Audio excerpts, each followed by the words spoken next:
In today's video, I'm going to teach you how to change your password in Windows 10. Whether you've forgotten who you might have shared it with, you're tightening up your security, or you just want something easier to remember.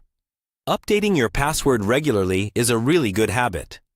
Let's start from your Windows 10 desktop. First, move your mouse to the bottom left corner of the screen and click on the Start button. This is the Windows icon. From the Start menu, look for the small gear icon, which is the Settings button, and click it. This will open the main settings window, where you can control most of your system options. Inside the settings window, find and click on the option labeled Accounts.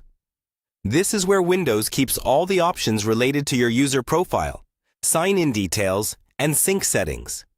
Once you're in the Accounts section, look at the menu on the left side and click on Sign In Options. This page is dedicated to how you log into your computer, whether that's with a password, a PIN, or other methods. Now, in the Sign In Options area, you'll see a section called Password. Under that, there's a button that says Change. Go ahead and click that. Windows will first ask you to confirm your current password. This step is important so that only the actual account owner can make changes. Type in your existing password carefully, then click Next. After that, you'll see 3 boxes. The first is for your new password. The second is to confirm that new password by typing it again, so Windows can make sure there are no typos. The third box is for a password hint.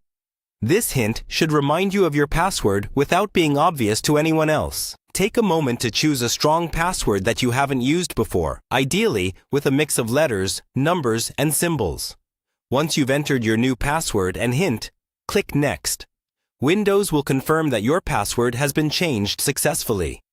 Click Finish to close the window.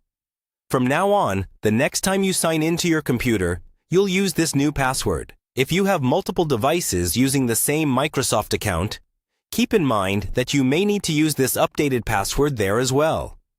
And remember, avoid writing your password where others can easily see it. Instead, consider using a trusted password manager to store it securely.